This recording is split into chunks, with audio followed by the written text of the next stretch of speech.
Bonjour à tous et à toutes. Merci de vous joindre à nous aujourd'hui. Beaucoup d'entre vous ont assisté au forum Génération et Égalité, où nous avons débattu de la création d'un mouvement inclusif pour la planification familiale. Il faudra des engagements transformateurs et intersectionnels pour favoriser les progrès vers l'égalité des sexes. Et ces engagements sont au cœur du partenariat FP 2030. Des représentants du gouvernement, des jeunes, des représentants de la communauté des droits des personnes handicapées, des membres de la communauté LGBTI et des membres de la société civile vont vous expliquer comment l'accès à la planification familiale fondée sur les droits a des effets autres que la simple utilisation de la contraception et comment un engagement envers la FP 2030 peut accélérer la réalisation de nombreux objectifs de développement. J'ai le plaisir d'inviter Chris Elias, président de la Division mondiale du développement de la Fondation de Bill et Melinda Gates, à ouvrir notre session, avec Sarah Imran, partenaire de l'AFP 2030 pour les jeunes, et Mariama Abdogado, vice-présidente de la commission du groupe de contrôle de la transition FP 2030. L'AFP 2020 s'était fixé un objectif ambitieux. 120 millions d'utilisateurs supplémentaires de la planification familiale volontaire en 2020. Nous ne l'avons pas atteint, mais nous avons infléchi l'art du progrès. La pandémie de Covid-19 continue de mettre ce progrès à rude épreuve. Plus d'un tiers des pays ont signalé des ruptures liées à la Covid en termes de planification familiale, alimentation et soins liés à la grossesse. La pression s'exerçant sur les budgets nationaux compromet à nouveau les fonds pour la planification familiale et la santé des femmes.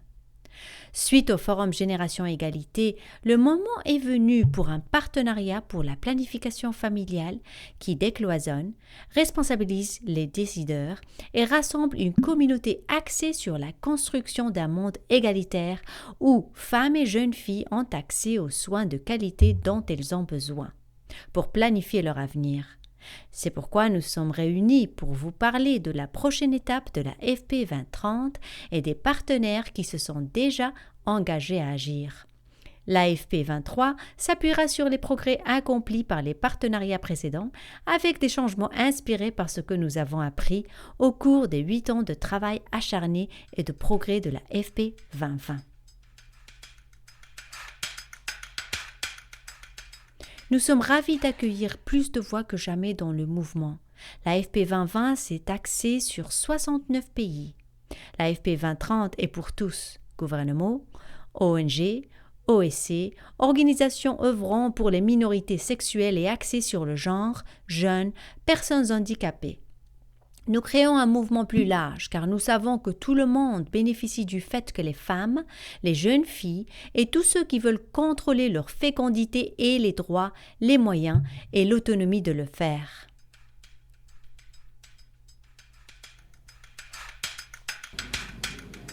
Et ce n'est pas tout. La FP 2030 sera différente de la FP 2020. La FP 2020 était un secrétariat basé à Washington DC. La FP 2030 est en train de construire un nouveau centre régional avec 2 hubs en Afrique, un hub en Asie, un hub en Amérique latine, un hub en Amérique du Nord ou en Europe, ainsi qu'un réseau de champions pour soutenir leur travail. Dans le cadre de cette nouvelle structure, les responsables de l'engagement FP 2030 auront directement accès à leur propre centre régional. Nous espérons que cette approche donnera le contrôle au pays et permettra aux dirigeants et décideurs régionaux de mieux utiliser la puissance du partenariat FP 2030 ainsi que du réseau de soutien mondial. C'est juste une façon dont nous essayons d'uniformiser les choses et de nous assurer que les pays et les organisations locales ouvrent la voie. Certaines choses ne changeront pas. Notre vision reste fondée sur la capacité, le choix, l'accès, l'abordabilité et les droits de l'homme. Lorsque les femmes et les filles du monde entier auront la liberté et la capacité de mener une vie saine, de prendre leurs propres décisions éclairées sur la contraception et de voir si et quand elles veulent des enfants, elles pourront participer en tant qu'égales au développement de la société. Avec vous, la FP 2030 peut ouvrir un cycle d'émancipation pour les générations à venir. Nous continuons à croire que l'accès à la contraception volontaire est un droit humain. Nous voulons travailler à vos côtés pour que plus de femmes, de filles et tous ceux qui souhaitent maîtriser leur fécondité aient la possibilité de le faire. La poudre aux yeux ne suffit pas. J'ai hâte de travailler avec la FP 2030 pour veiller à ce que les personnes issues de groupes marginalisés ou stigmatisés soient des décideurs, des partenaires et des égaux dans la création de ce nouveau partenariat. Alors, mettons-nous au travail. Pour commencer à élaborer votre engagement FP 2030, visitez dès aujourd'hui la boîte à outils des engagements sur le site web FP 2030.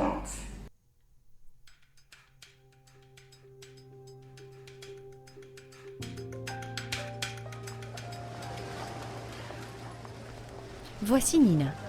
Nina veut prendre ses propres décisions, que ce soit pour avoir des enfants, la possibilité d'être elle-même et de rester en sécurité. C'est simple, non?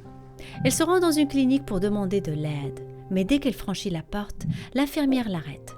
Elle ne devrait pas être ici, dans un centre de planification familiale. Elle est trop jeune. Elle devra revenir quand elle sera plus âgée et mariée. Elle essaie une autre clinique. Elle rencontre l'infirmière qui lui propose des contraceptifs oraux. Nina explique qu'elle est transgenre et aimerait un test VIH et des préservatifs. Choquée et en colère, l'infirmière lui dit de sortir, car il ne s'occupe pas de son genre. Lorsqu'elle en parle à une amie, celle-ci compatit et lui dit que cette clinique n'offre pas des tests VIH, juste des contraceptifs. Pour les soins VIH, elle devra voir ailleurs. Nina pourrait vivre n'importe où et être confrontée à tout type d'obstacles pour obtenir les soins dont elle a besoin. Elle est peut-être jeune, handicapée, mariée ou célibataire. Mais les couches de son identité s'additionnent trop souvent, l'empêchant de recevoir les soins dont elle a besoin au moment où elle en a besoin. Les gens n'utilisent pas les soins de santé de façon cloisonnée, donc nos engagements à faire des progrès sur la planification familiale ne peuvent pas être cloisonnés non plus. C'est toute la force du partenariat FP 2030. En s'appuyant sur l'élan de la FP 2020, la FP 2030 mobilise des engagements transformationnels et intersectionnels pour faire progresser la planification familiale volontaire et fondée sur les droits. Pour aider les gouvernements et autres acteurs de la planification familiale à développer leur engagement, nous avons créé la boîte à outils des engagements FP 2030. S'engager pour la FP 2030 signifie faire partie d'un réseau de soutien mondial, un mouvement pour travailler avec les décideurs régionaux visant l'obtention des résultats mondiaux.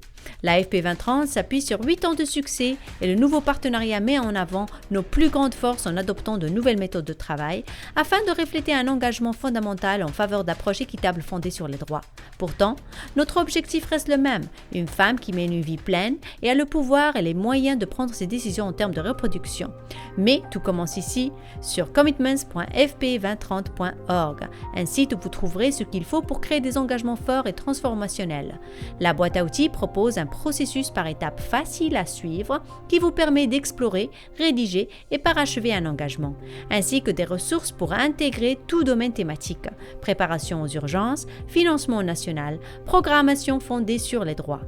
L'équipe de la FP 2030 travaille avec vous à chaque étape du processus pour s'assurer de la solidité de votre engagement envers la FP 2030, afin de susciter des progrès pour les femmes et celles et ceux qui souhaitent contrôler leur fécondité. Des questions? N'hésitez pas à nous contacter sur commitments@fp2030.org.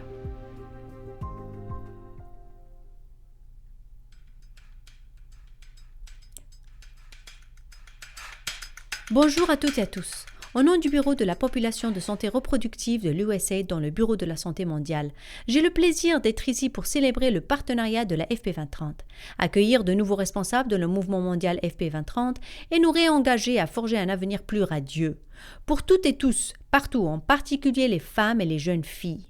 Comme les États-Unis l'ont clairement indiqué au G7 et plus récemment au Forum Génération Égalité, l'accès équitable aux services de santé reproductive, la prévention de la violence fondée sur le genre et la programmation qui répond à l'équité entre les sexes et l'autonomisation des femmes sont des priorités pour l'aide au développement de la santé mondiale des États-Unis.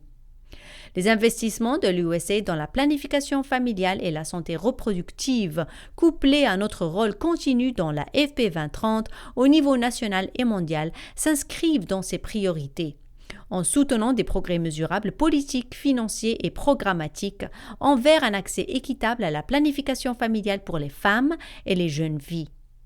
Le besoin de services de santé reproductive n'est pas limitée à l'identité de genre ou l'orientation sexuelle. Par sa participation à l'initiative sur les droits humains mondiale LGBTI, l'USAID veille à ce que toutes les personnes puissent exercer leurs droits et avoir accès aux soins de santé dont elles ont besoin.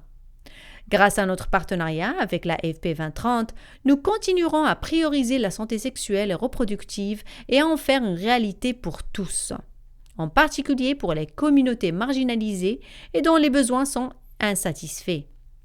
Assurer à tout un chacun, quelle que soit son identité sexuelle, sa situation sociale ou financière, de disposer des informations nécessaires pour prendre des décisions éclairées sur sa santé et la capacité d'agir sur ces décisions, notamment sur le nombre d'enfants, le moment et le choix d'en avoir ou pas. L'utilisation ou pas d'une méthode contraceptive et le choix de celle-ci est une puissante action de développement qui peut améliorer la santé, stimuler la croissance économique et créer un monde plus sûr et équitable pour tous. À l'horizon 2030, nous pensons qu'un partenariat FP 2030 élargi travaillant dans tous les secteurs avec un leadership diversifié accélérera notre objectif commun d'avoir des soins de santé reproductifs pour tous. L'USAID a hâte de travailler avec la FP 2030 et nos partenaires internationaux. Ensemble, nous pouvons accélérer les progrès grâce à des engagements inclusifs et transformationnels en faveur de la planification familiale et de l'égalité des sexes. Bonjour. Je suis ravie d'être ici pour féliciter la FP 2030 pour sa nouvelle vision. Expliquer comment MSI va contribuer à l'objectif commun d'élargissement de la santé et des droits sexuels et reproductifs. Après une année si spéciale, c'est encourageant de voir un tel mouvement collectif de soutien aux choix reproductifs et de voir les promesses et les engagements des bailleurs de fonds, les gouvernements et la société civile. Chez MSI, nous renouvelons notre engagement à travailler avec tous nos partenaires pour créer un monde qui offre un accès universel à la contraception et à l'avortement sûr. C'est fou qu'en cette troisième décennie du XXIe siècle, des millions de femmes et de jeunes filles n'aient toujours pas d'autonomie sur leur corps. La planification familiale et l'accès à la contraception devraient être la pierre angulaire de toute action en faveur de l'égalité des sexes, et c'est aussi extrêmement précieux. Chez MSI, nous pouvons fournir une méthode contraceptive à une femme ou une jeune fille pour 3 centimes de dollars par jour. Pour l'avenir, vers 2030, nous renouvelerons nos engagements. En 2012, nous nous étions engagés à fournir une contraception à 6 millions d'utilisatrices supplémentaires en 2020. Nous avons doublé cet engagement en 2016 et j'ai le plaisir de dire qu'en 2020, nous avons atteint cet objectif malgré la pandémie.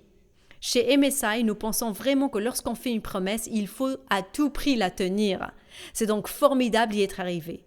À l'horizon 2030, nous prenons de nouveaux engagements. D'ici à 2030, nous espérons fournir à 120 millions de femmes et jeunes filles la méthode contraceptive de leur choix. Et dans la lignée de notre « ou n'oubliez personne », nous espérons que 80% de nos clientes proviendront des communautés les plus marginalisées et pauvres et qu'au moins 50% d'entre elles auront moins de 24 ans. Chez MSI, nous voulons trouver des moyens et un modèle d'exploitation différent, car nous avons souvent travaillé seuls et étions notre propre référence. Mais nous misons désormais sur une collaboration en partenariat avec vous et avec tous les mouvements en faveur du soutien de l'égalité des sexes pour apporter notre contribution aux gouvernements nationaux, bailleurs de fonds et aux organisations et mouvements locaux. Nous nous engageons à faire ce changement pour veiller à combler ces écarts et ne pas nous mesurer à nous-mêmes. J'ai hâte de travailler à vos côtés et me réjouis de nous voir saisir cette occasion avec la FP 2030 pour réinventer notre façon de travailler et j'ai hâte de vous voir tous en personne dès que l'occasion se présentera. Très bientôt, j'espère. Je vous remercie.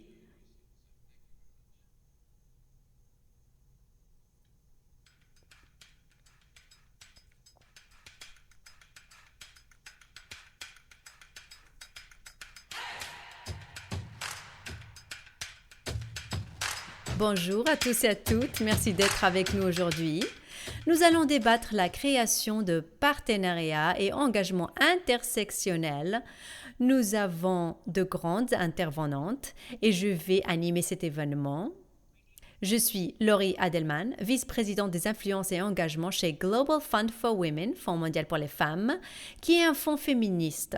Depuis plus de 30 ans, nous soutenons les mouvements de base pour la justice entre les sexes afin d'apporter des changements significatifs qui vont même nous survivre. Je suis heureuse d'être avec 3 personnes exceptionnelles, Emily Sullivan, Shannon Ganapati et la Dr Alessandra Aresu, qui vont nous aider à réfléchir sur ce que les preneurs d'engagement doivent garder à l'esprit afin de refléter fidèlement notre réalité vécue.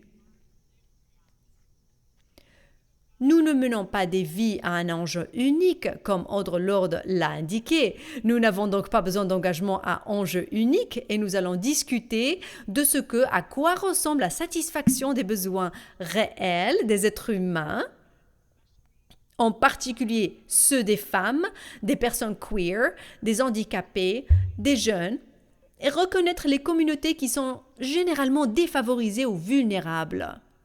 Nous savons comment elles en sont arrivées là, à cause de l'exploitation, du colonialisme et de tous ces travers de l'histoire. Nous devons réparer ces maux et le faire avec les termes du peuple, et non ceux des bailleurs de fonds.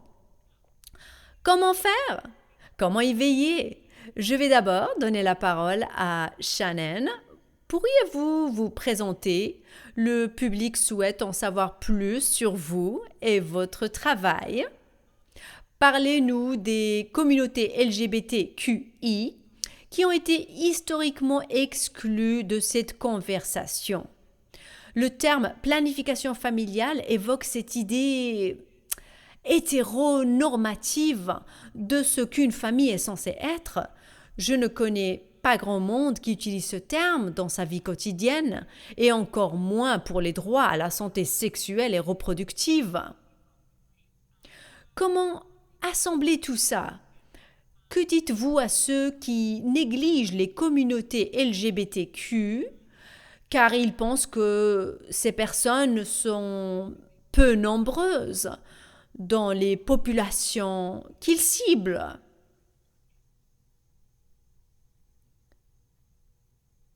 Merci beaucoup Laurie. Bonjour à tous et à toutes. Je m'appelle Shannon, je suis originaire de Maurice, mais je vis à Kigali au Rwanda. Je fais un master à l'université d'Édimbourg. Ma recherche porte sur des communautés queer en Afrique et sur la façon de construire une communauté en ligne, étant donné que certaines situations physiques sont parfois très difficiles. Et quand on réfléchit à la législation, c'est génial que vous ayez mentionné le mot colonialisme et les recherches sur les communautés queer sur le continent africain. On se demande pourquoi certaines lois existent. Pour répondre à votre question, je pense que souvent, dans notre domaine et d'autres, les gens prennent des arguments fonctionnels pour n'importe quoi. Ils parlent en nombre de personnes, en pourcentage, en statistiques. Mais quand on aborde un problème sous l'angle des droits de l'homme, chaque vie humaine compte, non? C'est une question de dignité et de pouvoir s'occuper des besoins de gens. Il ne s'agit pas d'un privilège réservé à certains. Le terme planification familiale me semble un peu archaïque. J'ai déjà utilisé DJSSR, droit et justice en matière de santé sexuelle et reproductive, où J représente la justice. DJSSR est un terme générique complet qui englobe les besoins des personnes, notamment ceux de la communauté queer, et qui est plus précis que FP. Voilà, c'est mon introduction. Voyons où la conversation va nous mener. Très bien, merci beaucoup Shannon. Pour rebondir sur cela, nous connaissons l'impact du colonialisme sur le continent. Vous devez souvent voir dans votre travail les manifestations actuelles de tout cela. Que peut-on faire aujourd'hui? À quoi devraient penser ceux qui cherchent à s'engager auprès de la communauté queer et de ses droits, besoins et justice pour sa santé sexuelle et reproductive? Comment définir ces engagements pour répondre aux besoins, s'assurer qu'ils sont intersectionnels et vont réellement à la rencontre des gens? Quels conseils leur donneriez-vous?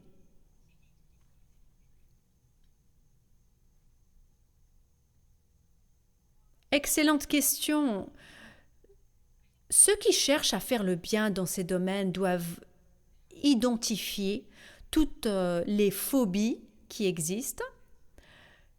J'ai travaillé avec des organisations internationales basées sur le continent qui cherchent à créer un espace plus sûr pour les personnes queer.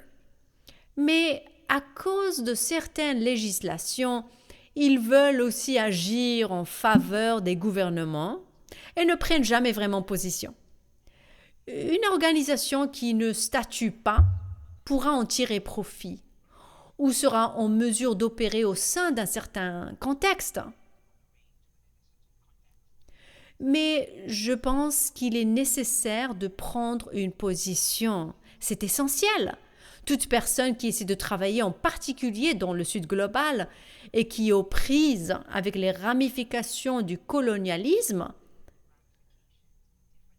devrait prendre position. C'est lâche de venir et de ne pas dire qu'on veut fermement soutenir la communauté queer et être un espace sûr. Mais quand j'aborde ces thèmes, je le fais d'un point de vue étranger, qui provient surtout des institutions américaines qui viennent ici. Mais dans le contexte, il y a tant de questions à traiter. Car en fin de compte, nous devrions écarter la notion d'avoir ces institutions venues d'ailleurs qui tentent de prendre position ici et d'arranger les choses. Mais comme elles sont déjà là, c'est un fait établi, alors qu'elles prennent position, qu'elles soient courageuses, offrent un espace véritablement sûr et ne se contentent pas du blabla. 100% d'accord avec vous, Shannon. Vous vous battez pour une chose qui m'est familière, à savoir compléter le système qui ne nous satisfait pas en faisant des changements progressifs et en travaillant avec les institutions dont nous disposons. J'apprécie votre sens de la nuance. Je vais donner la parole à la docteure Alessandra Resu. Vous faites un travail formidable chez Handicap International et j'aimerais connaître votre opinion sur les pays et les gouvernements qui rédigent leur engagement pour la FP 2030. Quelle est la première étape pour assurer que ces engagements incluent les personnes handicapées? Quelles sont les ressources déjà en place que les responsables des engagements devraient utiliser? Car les preuves sont là.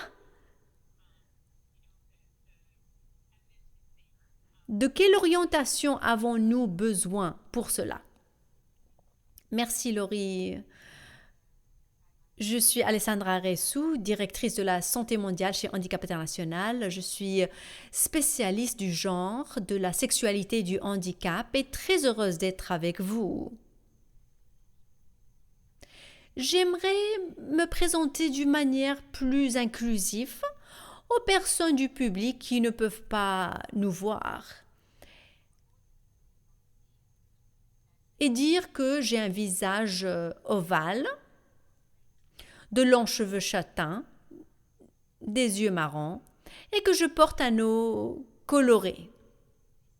C'est le premier type d'inclusion et je veux m'assurer que tout le monde peut l'apprécier, quelles que soient ses capacités. Pour revenir à votre question, que je vous remercie d'avoir posée, La première chose à garder à l'esprit quand on explique comment les pays peuvent être plus inclusifs à l'heure de préparer leur engagement, c'est de veiller à la véritable participation des personnes handicapées et de leur organisation représentative, en particulier les femmes et les jeunes handicapés. Sachant qu'il existe une variété d'organisations de personnes handicapées qui ne sont pas toutes représentées et ne participent pas aux actions liées à la santé et aux droits sexuels et reproductifs, la préparation des engagements FP 2030 est une excellente occasion de promouvoir cette grande participation. Celles et ceux qui rédigent et préparent ces engagements doivent faire appel à leur participation. Et ils peuvent aussi profiter de l'occasion pour obtenir le soutien d'organisations, d'ONG internationales présentes dans le pays qui œuvrent à l'inclusion des personnes handicapées et à la santé et aux droits sexuels et reproductifs. Il faut leur demander leur avis et expertise car les organisations de personnes handicapées et les ONG internationales font un travail complémentaire sur la visibilité et l'inclusion et peuvent ensemble apporter un grand soutien, une grande coordination en toutes ces forces qui rendent cet engagement très participatif et inclusif. Et en termes de ressources, il y a beaucoup d'outils disponibles.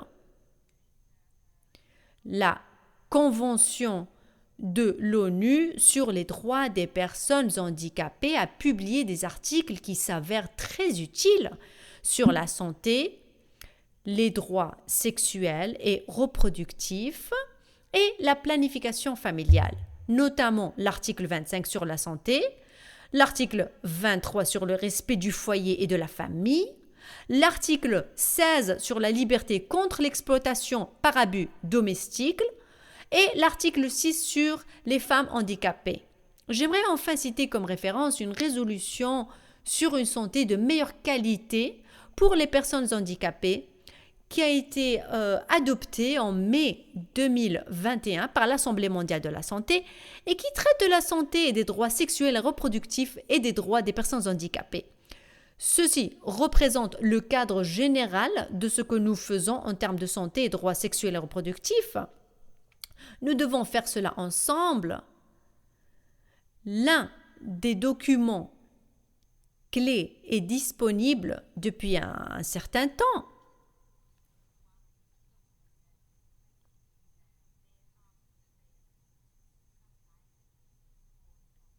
Le rapport spécial de l'Assemblée générale sur les droits des personnes handicapées de Catalina de Vandas, sur la santé, les droits sexuels et reproductifs et les personnes handicapées. C'est un bon point de départ pour celles et ceux qui veulent écrire un engagement pour la planification familiale. C'est plus qu'un point de départ, merci beaucoup. J'espère que notre public prend des notes, car il ne faut pas partir de zéro. Vous avez une feuille de route, ce n'est pas si difficile. Il y a des écrits. Je pense que c'était très clair et complet. Merci de nous avoir donné ce cadre de travail. En quelques mots, pourriez-vous nous dire à quoi ressemble la justice reproductive selon Handicap International, surtout si l'on tient en compte de la complexité de l'histoire de notre mouvement en matière de soutien des droits des personnes handicapées? Qu'est-ce qui a changé par rapport au passé? Quelle est cette belle vision proactive à laquelle nous travaillons ensemble? Merci Laurie. Il faut garder à l'esprit que les personnes handicapées sont avant tout des personnes et ont les mêmes droits humains que les personnes non handicapées. Quand on parle de justice reproductive, on parle aussi des personnes handicapées. C'est un message fort qui doit être renforcé, car parfois les personnes handicapées sont exclues des discussions sur la justice reproductive. Ensuite, il faut souligner l'importance pour les personnes handicapées, et notamment les femmes et jeunes filles, de l'autonomie du corps et du consentement éclairé, car trop souvent les femmes et les filles handicapées sont soumises à la stérilisation forcée, l'avortement et ou la contraception forcée et aux grossesses forcées. Ce sujet n'a pas été suffisamment abordé. Il incombe à chacun d'entre nous de veiller à ce que les personnes handicapées ou pas, les femmes de tout âge, lorsqu'elles ont accès aux services et aussi le droit à l'information sur ces services, et puissent choisir en connaissance de cause ce qu'elles veulent faire de leur vie sexuelle et reproductive.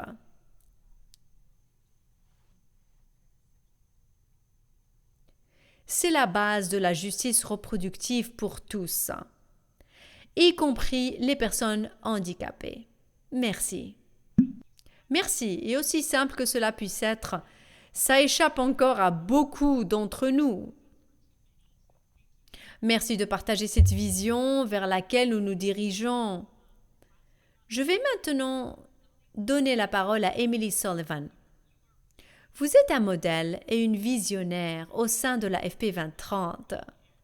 Vous avez beaucoup œuvré au sein de la FP 2030 pour rassembler les personnes handicapées, les personnes homosexuelles ou queer, et pour inviter les jeunes.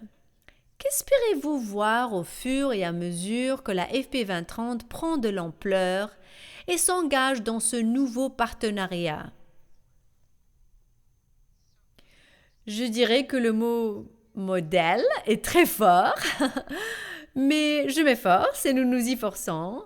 J'encouragerais vraiment la FP 2030 à ce que la communauté des DJSSR nous prenne en compte plutôt que de se baser sur nos intentions. C'est la première étape.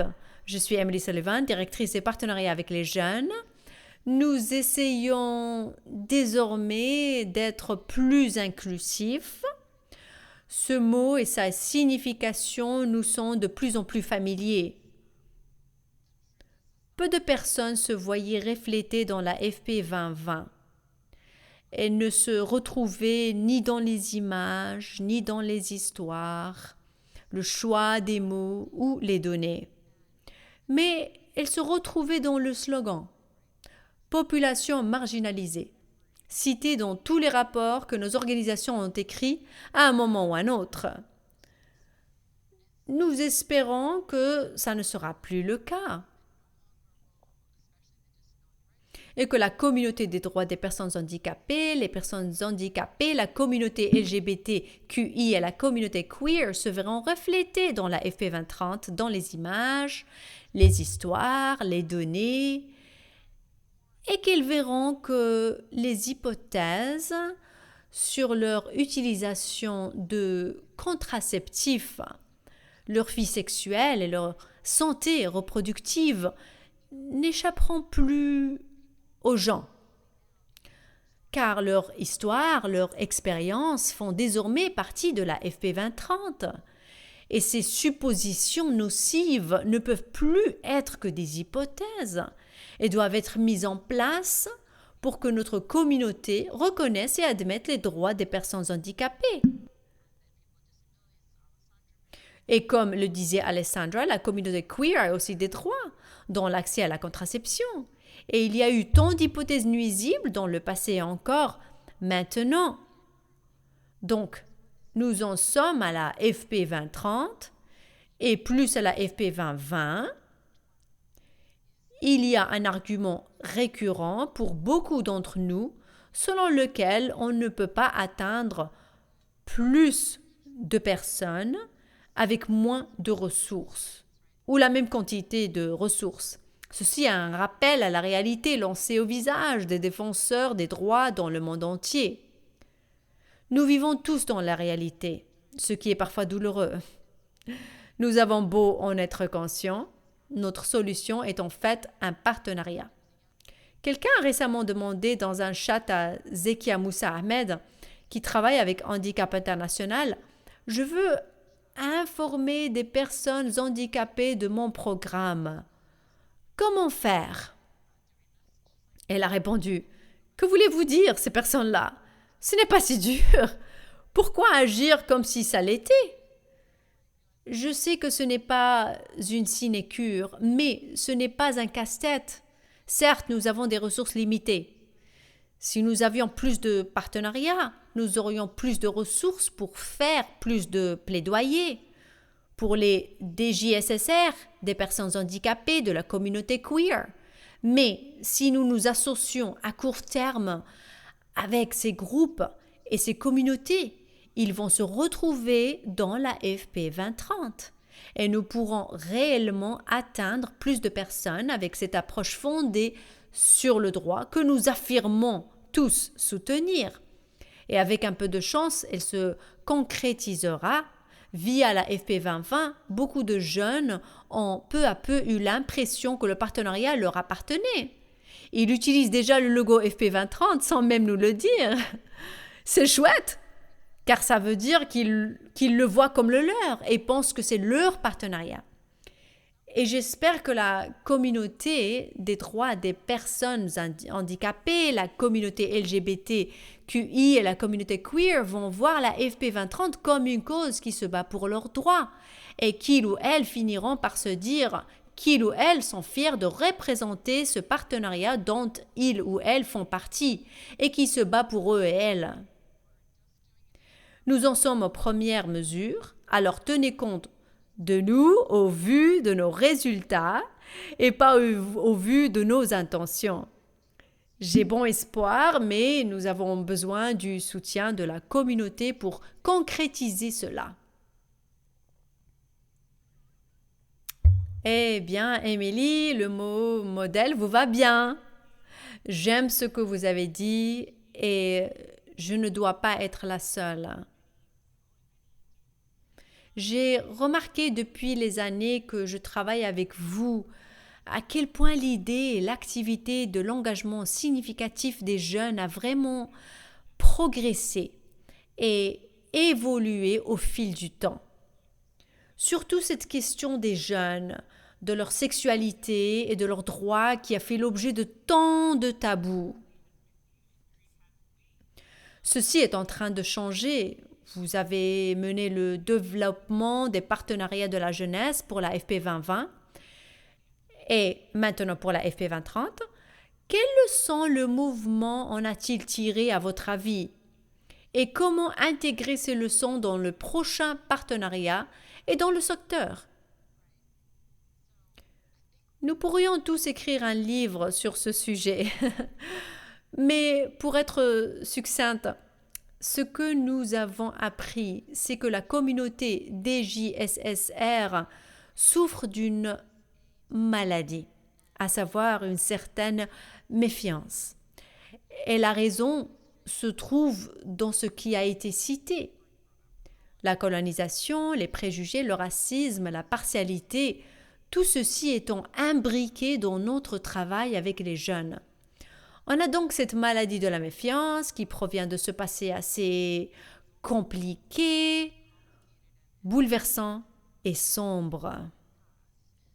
Il faut désormais s'attaquer aux symptômes maintenant. Et les façons dont ces symptômes émergent sont très particulières.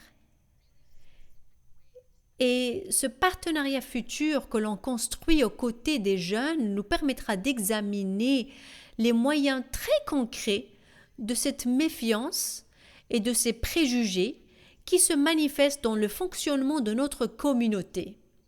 Le partenariat FP 2030 va dire, avec d'autres partenariats et des organisations dirigées par les jeunes, le projet d'amélioration des capacités auxquelles vous travaillez ne répond pas nécessairement aux besoins des jeunes.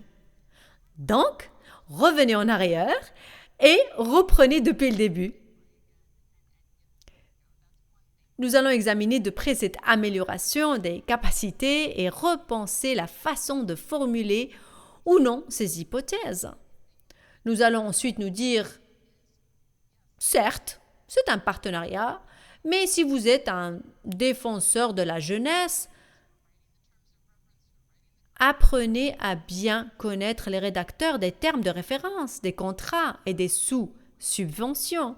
Et si vous défendez les intérêts des jeunes, apprenez à bien les connaître, car un autre symptôme de cette maladie est notre communication erratique avec les jeunes, ce qui compromet les accords entre bailleurs de fonds, ONG, organisations locales des jeunes et gouvernements.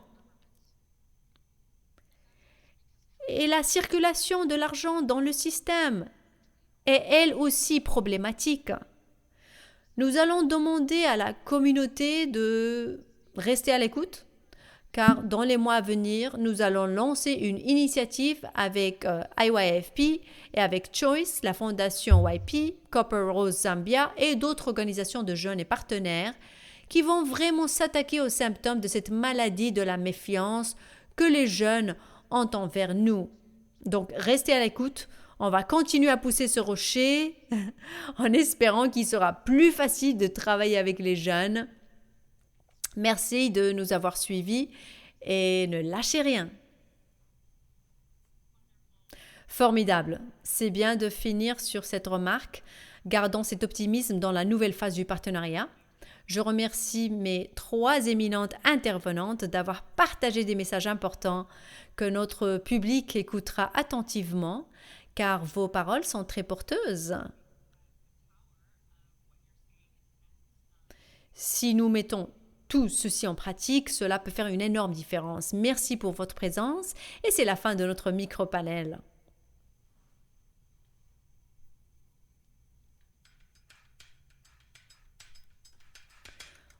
En 2013, j'ai rejoint un groupe de volontaires qui s'est rendu à Tacloban, le centre du typhon à Yann, 2 semaines après la dévastation.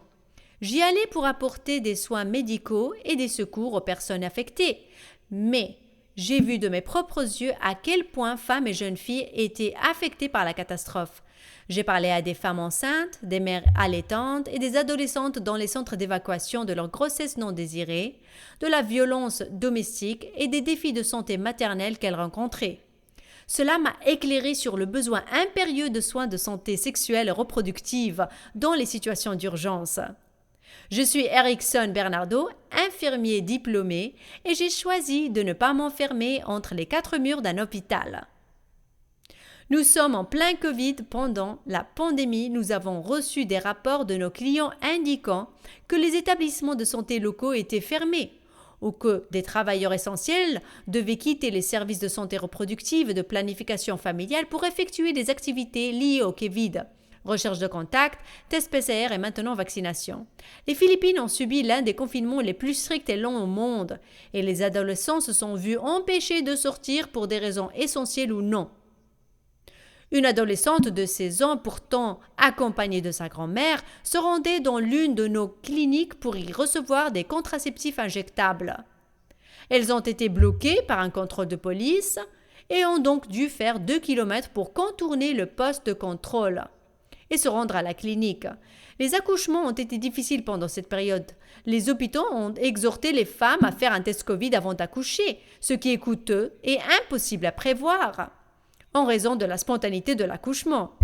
Afin de fournir de planification familiale qui sauve des vies, nous avons mis en place une stratégie visant à rencontrer celles qui devaient recevoir des injectables au moment et à l'endroit de leur convenance.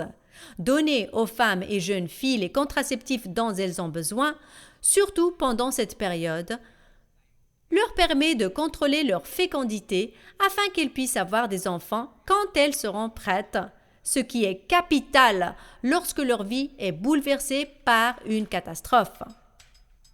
Bonjour, je m'appelle Jacqueline Fonko, je suis docteur en médecine au Cameroun.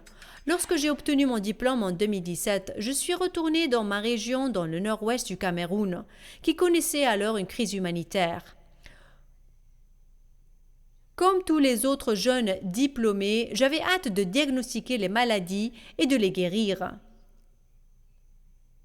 Mais dès le début, j'ai commencé à recevoir des jeunes filles ou des femmes qui présentaient des urgences médicales en matière de santé reproductive.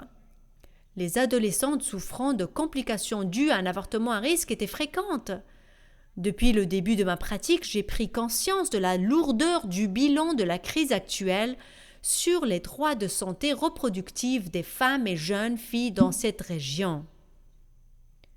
Selon les statistiques, plus de 80% des établissements de santé et des écoles ont fermé dans la région. Les jeunes se sont retrouvés désœuvrés et ce temps libre a entraîné des grossesses non désirées. Les données de la FNUAP indiquent qu'au moins 50% des grossesses chez les adolescentes sont non désirées et que 50% de ces grossesses finissent en avortement, lesquels sont souvent pratiqués dans des conditions périlleuses.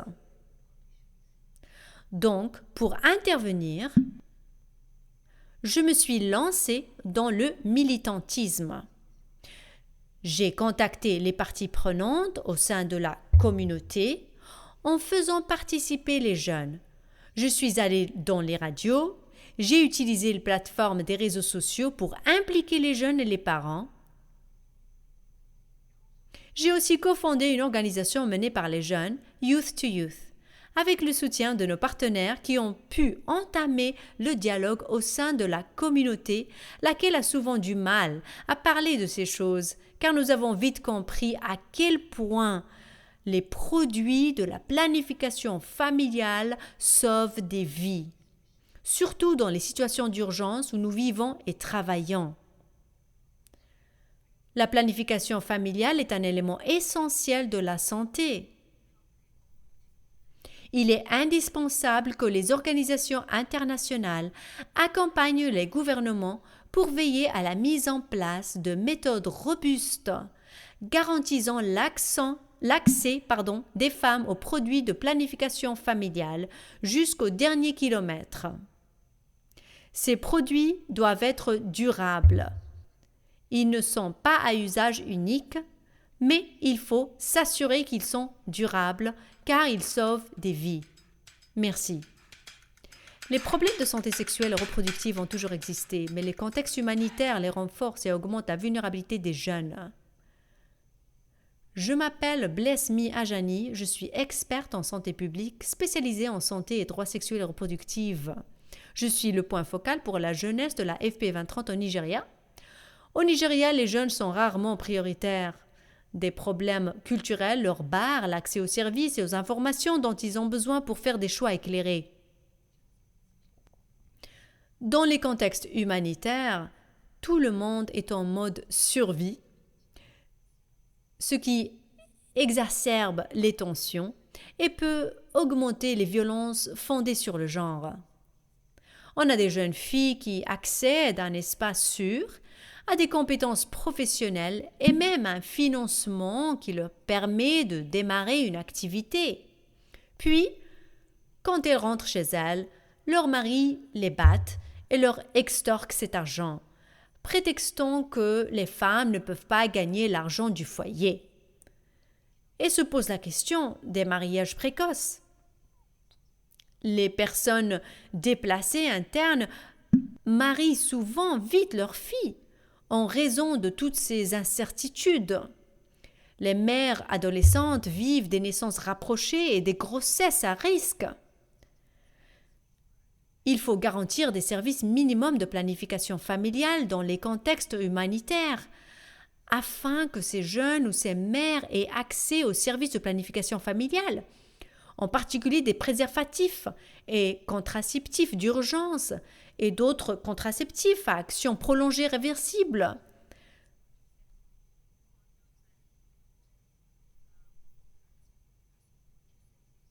Les services de planification familiale doivent être fournis depuis un point de vue fondé sur le genre, pour répondre aux questions de culture et de pouvoir hiérarchique.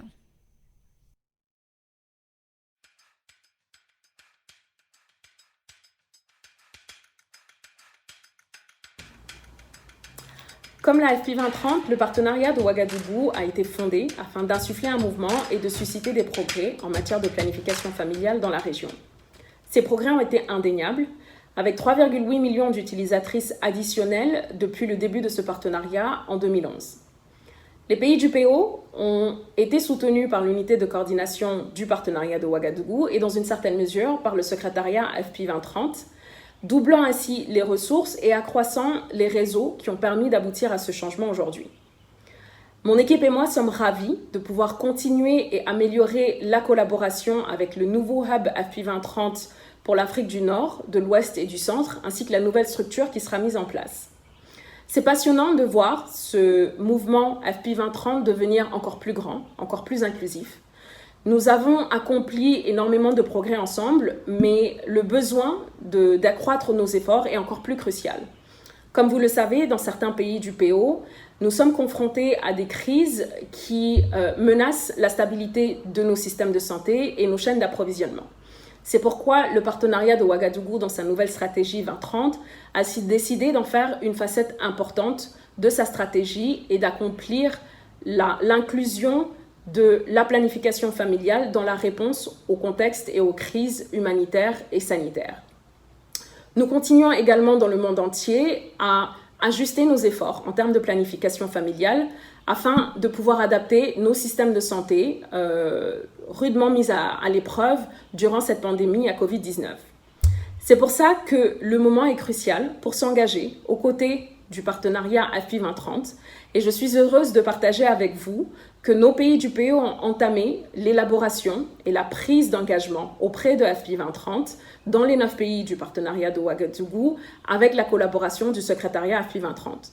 Tous ces engagements auront bien entendu un focus particulier sur les jeunes et également sur la redevabilité à travers l'utilisation de l'outil Motion Tracker. Les 9 pays du PO ont adopté des engagements en 2012 et en 2017 auprès de la FP 2030 et nous avons vu les progrès incroyables et les résultats sans précédent qui en ont découlé. Nous sommes prêts donc aujourd'hui à tirer profit et tirer parti de ces succès et à nous réengager dans un partenariat avec la FP 2030 plus intersectionnel, plus inclusif et en fin de compte plus transformateur que jamais. Êtes-vous prêts à nous rejoindre ?